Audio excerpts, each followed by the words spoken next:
Hey YouTube, this is Dr. A and Dr. P. We are back again. Today we are going to talk about nursing residency programs.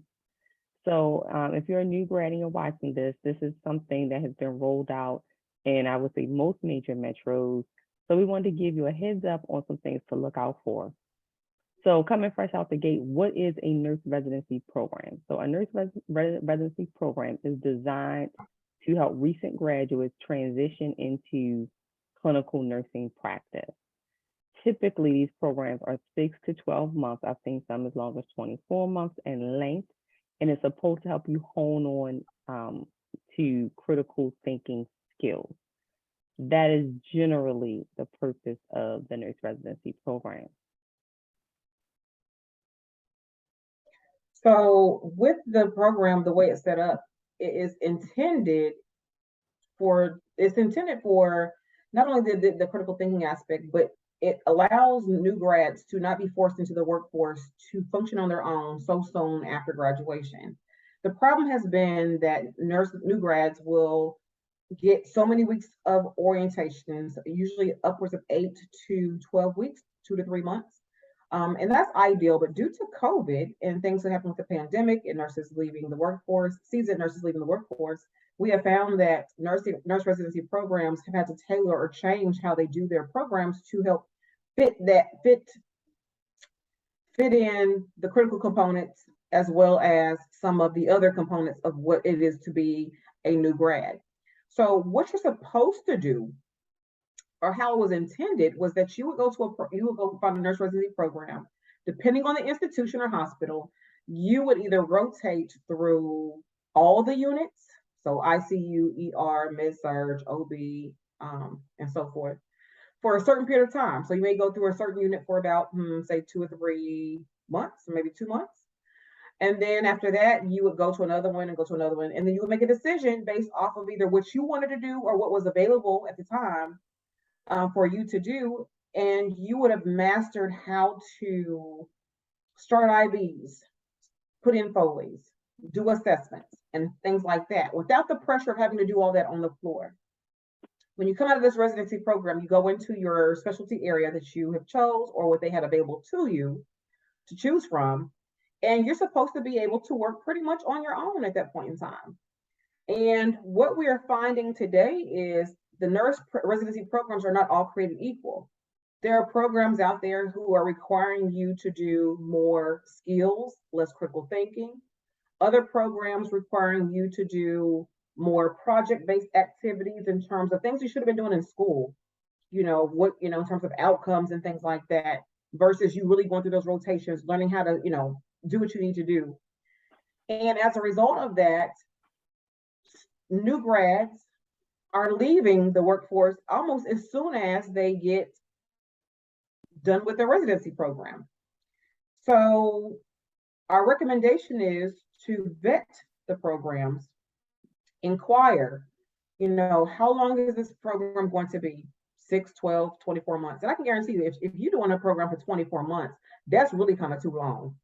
Because then when you get the responsibility of having to actually be a nurse, you could be like, okay, the workforce then changed in 24 months. So it's kind of like, nurses who first started when you first came out 2 years prior, they're not there no more. They done quit themselves. So get you a good residency program that, lasts about 6 to 12 months. Make sure you're learning what you feel like is good for you to learn. So if you're someone who wants to learn more about those projects and how to deal with, what kind of issues were you saying that your friend who is seeing the results of these resident programs, what kind of projects were they doing that were not conducive to the true work environment? Well, there they were doing research-based projects, so they would have to come up with a topic, but it couldn't be anything that would kind of shake things up, so to say. I know like one nurse wanted to do something along the lines of nursing burnout, and they wouldn't let her do it. So it had to be, I know, yeah, it had to be something safe, if you will.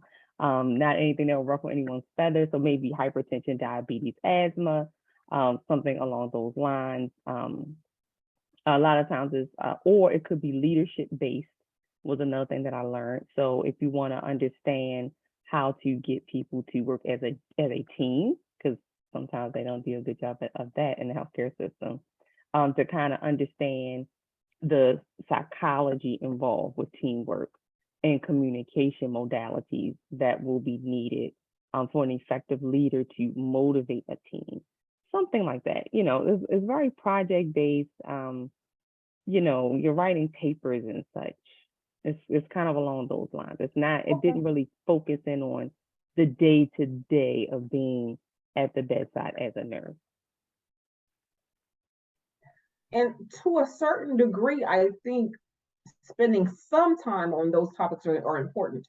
I think that topic on nurse burnout would have been great. Why? It's because Hmm. maybe we can find ways to actually expose them to this, what it is, what it's about, and how we can alleviate that about Yep. work-life balance and such, whatever happens to be. So I think that would have been a great topic, but of course they don't want to talk about that because why? We know that they're the reason why we are burned out. But Exactly. anyway, what the what the residency program should be doing is, in addition to those small projects like that, it shouldn't take your whole residency. But I think that's a good component of your well-rounded residency program would incorporate that, but it wouldn't be the entire program. So I think what we need to do is have things like that. But in addition to, you're working on honing, learning those skills, you're taking classes, you're getting your modules done, those infamous modules we had to get done. You're looking about working about civility, cultural considerations, things to kind of go into what we have to do as a nurse. But in addition to that, be on the floor sometime with a preceptor, and you're Hmm. learning those actual skills of what it is to work with a certain population and manage someone with diabetes, hypertension, and on, COPD, whatever you want to have to be. So, students or new grads, if you are someone who is looking to get into a nurse residency program, they can be a great thing, but you have to vet the program, number one. Number two, you also need to see if there's a contract that's related to or assigned to it as a result of you working that program. I am very leery. You've got to go see our video on sign-on bonuses.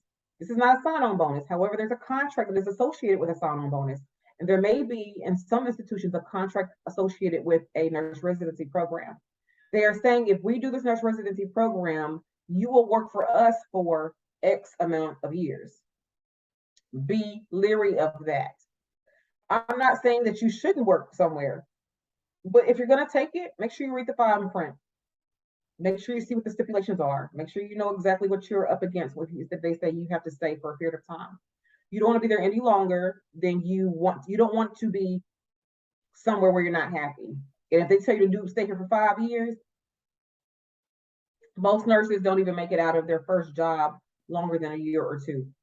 But usually within the first 6 months to a year, a new nurse is gone from their first job. So be mindful of that. Read the fine print. Anything else you want to add to that before we wrap this up? One other thing I always say when it comes to contracts, if you are unclear on anything, and this is a position you're seriously considering, hire an attorney to review the contract. Don't be cheap. It might cost you a couple $100, but it may save you a lot of grief. And also, you want to be crystal clear on what the contract means. You can ask HR, but remember, HR don't work for you. HR works for that facility. To get an attorney might be 100, 200, maybe even $300. But trust me, it will be a $300 that is well worth spending, because the flip side is you sign a contract that you don't completely understand and things go left and you have consequences that you just didn't know because you didn't understand the contract.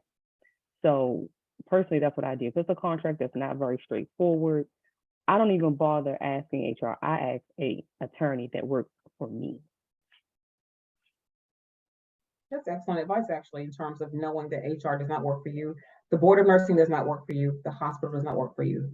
You are on your own as a registered nurse, just know, or as a nurse, period. Just know that. All right, so we're going to wrap up this video on nurse residency programs. If you want to see more of our content, there's plenty in the playlist in the where you can find more videos of just different content related to nursing, about us, and so forth. Also, if you're looking for videos, or not videos, if you're looking to for books, things that you want to use to get better at your nursing school, study for NCLEX and so forth, go to our Amazon storefront, which you'll see linked at the very top in our banner, and you will go there and go to Nursing Essentials, and you will find things that we have vetted, and you can shop from the storefront if you so choose. In addition to that, please follow us on our social media platforms. There's also links in the banner as well. And until the next time, you all take care. Thank you.